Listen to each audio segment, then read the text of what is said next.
Bonjour Pascal Pendu. Bonjour Liselotte. Alors aujourd'hui, vous allez nous parler de fromage. Eh oui, le comté est la nouvelle cible des écologistes. Alors rien n'arrête les Khmers verts cette semaine. Une nouvelle charge de ceux qui s'allient à la LFI pour ne pas disparaître électoralement et qui n'arrivent même pas à faire 5% à la dernière présidentielle viennent de nous trouver son nouvel ennemi. Je veux parler du fameux fromage comté AOC depuis 1958 et AOP depuis les années 90.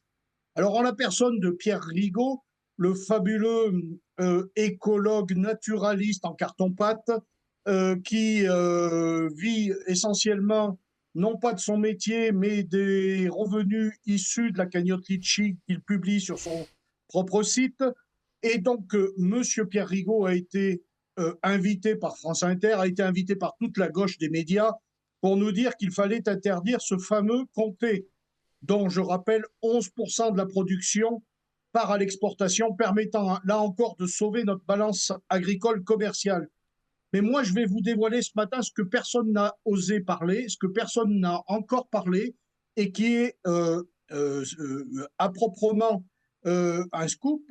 Je vais vous dévoiler que ce matin, cette fatwa anti-paysan est en fait la réécriture d'une vieille affaire qui s'est jouée en 1962 soit plus de 60 ans en arrière, avec l'un de ses condisciples, M. Alan Savory, qui est un écologue comme M. Pierre Rigaud, un écologue zimbabwéen et qui vit à Albuquerque au Nouveau-Mexique, et qui, en 1962, a estimé que les éléphants causaient notamment en Rhodésie, qui est devenue la Zambie aujourd'hui. Et c'est que la surdensité des éléphants, de cet herbivore, entraînait une érosion et une décroissance des sols, comme le prédit M. Pierre Rigaud, aujourd'hui en parlant des vaches montbéliardes pour le comté, et que leur bouse entraînait la mort de notre planète, comme aiment le dire nos chers astrologistes. Donc, il a prévu un médicament pour cela. Donc, le médicament, ce fut d'abattre 40 000 éléphants. Pas moins, pas plus. 40 000 éléphants qu'on a sacrifiés. Des éléphants qui étaient en pleine santé, qui ne demandaient rien à personne, qui faisaient leur petite vie dans la savane. Et on a tué 40 000 éléphants. Et puis, on s'est dit, bon, ben, on va bien voir maintenant l'érosion des sols. Eh bien, ce fut pire. Ce fut pire, Liselotte. Le phénomène n'a pas été stoppé. Pire que cela, il s'aggrava encore plus vite et les sols devinrent encore plus acides à un rythme plus élevé, perdant alors toute végétation. Donc, le remède qui fut pire que le prétendu mal de cet écologue, qui par ailleurs quand même, lui, honnêtement, a reconnu des années plus tard dans un ouvrage louant tous les avantages maintenant du pâturage et du broutage, que l'affaire des éléphants et des bouses d'éléphants était une formidable erreur et une terrible erreur pour 40 000 éléphants. Donc, Monsieur Pierre Rigaud, qui est un animaliste antispéciste, parce que ça, c'est une porte ouverte, si vous voulez, qui fait la suite d'un long processus entamé par les écologistes, qui consiste à tuer le monde de l'élevage.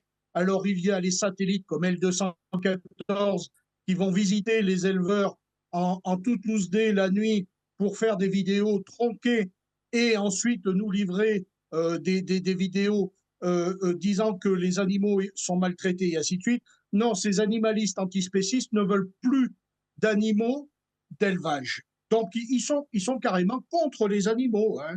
Donc, nous avons ce Pierre Rigaud qui, pendant des années, s'est occupé d'emmerder en quelque sorte les chasseurs.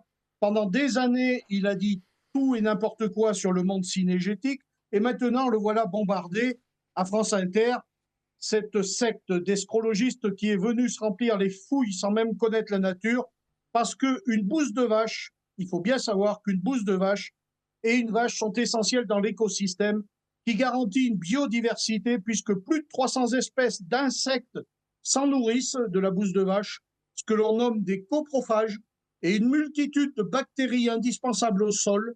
Le poids de la vache permet au sol de se renouveler, les insectes nourrissent d'autres espèces et ainsi la chaîne alimentaire se perpétue. mais les graines se ressèment et ainsi permettent à d'autres animaux de pouvoir se protéger des années plus tard, de pouvoir avoir une biodiversité rayonnante. Mais monsieur Pierre Rigaud n'en est pas à une bêtise près et il devrait savoir quand même que l'homme, il y a plus de 10 000 ans, a domestiqué les animaux pour créer un territoire et pour ensuite s'y attacher ce que nous appelons aujourd'hui la transition néolithique, qui n'a absolument rien à voir avec la pauvre transition écologique que veulent nous servir ces écologistes, faite d'interdits, de privations et de fadaises, l'excrément à une certaine noblesse à ceux des propos de M. Rigaud et consorts, ceux qui sont au niveau de l'ignorance et de la bêtise. Donc je voudrais rappeler quand même que le WWF et Greenpeace avaient déjà enquêté avant M. Pierre Rigaud sur le comté et que WWF et Greenpeace, qui ne sont pas forcément des amis des animaux d'élevage, des éleveurs, avaient décerné un titre disant que la filière du comté était très respectueuse de l'environnement et que, étant donné qu'il y a une AOC, donc un cahier des charges, que le cahier des charges était extrêmement bien respecté et que la transparence était de mise au sein de la filière du comté. Donc moi, aujourd'hui, monsieur Pierre Rigaud, il faudrait quand même qu'il arrête un petit peu parce que même madame Tondelier, au vu de la cabale qui s'est montée là-dessus, a tout de suite dit qu'elle n'était pas d'accord avec M. Pierre Rigaud sur ce sujet-là. Donc que les écologistes s'occupent de ce qu'ils savent faire et qu'ils préservent la nature au lieu de faire de la politique antispéciste et animaliste, que l'on puisse parler de quelque chose qui soit rayonnant pour la France tel que le comté. Et moi, je terminerai en disant vive les vaches, vive le comté. Effectivement, vive les vaches, vive le comté. Je suis bien d'accord avec vous, Pascal Pointu. C'est quand même intéressant de voir que les écologistes ont toujours à cœur d'aller viser ces producteurs locaux, ces initiatives locales, tout ce qui même globalement a trait à nos traditions culinaires et de production. Alors que Oui. réellement, s'ils voulaient lutter pour l'écologie, c'est plutôt le genre de production qu'ils devraient encourager, toute cette culture locale, ces traditions culinaires locales Non, qui mais impliquent une production, en l'occurrence avec du lait et des vaches tout à fait. qui sont sur place plutôt que d'exporter. On n'a pas le Montbéliarde. droit d'exporter du lait pour faire du comté. Donc on a du mal à comprendre le Oh non, mais paradoxe. c'est tout. C'est pas très difficile à comprendre, cher Liselotte. Hein. Les ELV est antispéciste et animaliste. C'est-à-dire qu'ils promeuvent d'abord la bouffe végane, hein, parce que si on regarde le fromage pseudo-végan, enfin ce qu'ils appellent, je ne sais plus comment que ça s'appelle, là, leur saloperie, Du euh, fromage. euh, ouais, voilà, le bilan carbone est certainement terrible. Tandis que Mm. une pâture, un pâturage, ça enferme du carbone. Ça enferme du carbone, c'est reconnu par tous. Ça enferme du carbone. Donc le pâturage est quelque chose, l'extensivité de l'élevage, c'est-à-dire de faire pâturer des bêtes. Parce que dans un pâturage, vous avez des herbes, vous avez des graminées, vous avez des légumineuses, vous avez plein de sortes de choses. Ça, c'est grâce d'abord au travail du paysan et aussi à l'activité du bétail qui se porte sur ces parcelles. Donc ces gens-là, eux, on voit bien que L214 est financé par l'agro-industrie américaine pour les produits végans. Hein, ils ont touché par 2 fois plus de 1,3 million € de la part des Américains pour tuer les filières, notamment de poulets françaises, et tuer les filières d'élevage français. Donc ces gens-là sont contre l'élevage, sont contre tout ce qui a attrait à la viande, tout ce qui a attrait aux œufs, tout ce qui a attrait aux poissons. Ce qu'ils veulent, c'est bouffer des graines. Voilà ce qu'ils veulent. Hein, et bon, ils ne supportent pas que nous puissions, l'homme a toujours été un cueilleur, un pêcheur et un chasseur, et que l'homme puisse continuer dans ce système-là. On s'est toujours nourri de viande. La viande, c'est bon pour la santé. Il faut savoir, bien entendu, en respecter sa dose. Il ne faut pas non plus tomber dans l'exubérance. Mm. Mais ces gens-là, vous savez, ce sont des aigris au départ. Ce sont des aigris, des pauvres petites gens hein, qui ont trouvé la politique comme porte ouverte pour pouvoir gagner leur vie. Mais au final, ce sont des gens qui luttent contre notre monde paysan, qui luttent contre nos traditions, qui luttent contre nos modes de nutrition. On voit bien qu'ils imposent les repas végétariens dans les cantines scolaires et ainsi de suite. Et on voit bien où cela nous mène.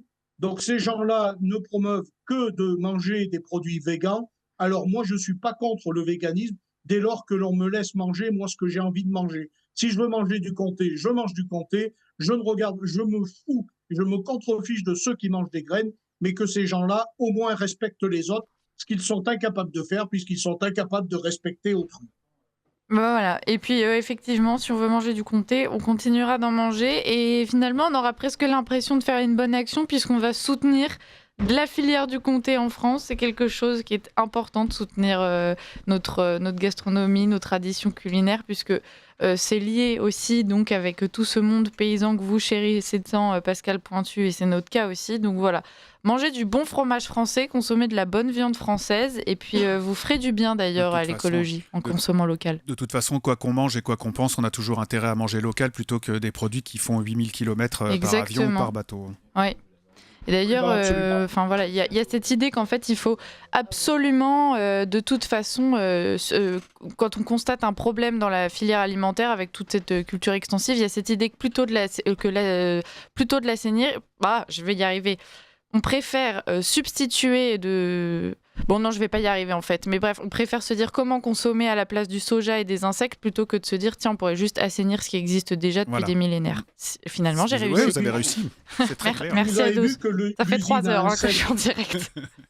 Vous avez vu que l'usine à insectes a fait faillite, tandis que le comté est toujours là, depuis 1958 en AOC. Donc voilà. les mangeurs d'insectes, à mon avis, ça n'a pas vraiment fait prendre prise aux Français. Voilà. Alors que le comté, il est là pour des années encore. On va prendre la mouche, nous, ça continue. Des millénaires. Et Pierre Rigaud ne sera plus là, lui, pour en parler. On ne parle pas de vous, Stanislas. On parle de l'escrologiste Pierre Rigaud, son Pascal Pointu. Merci Pascal Pointu d'avoir été avec nous et merci d'avoir défendu le comté. On en mangera tous aujourd'hui.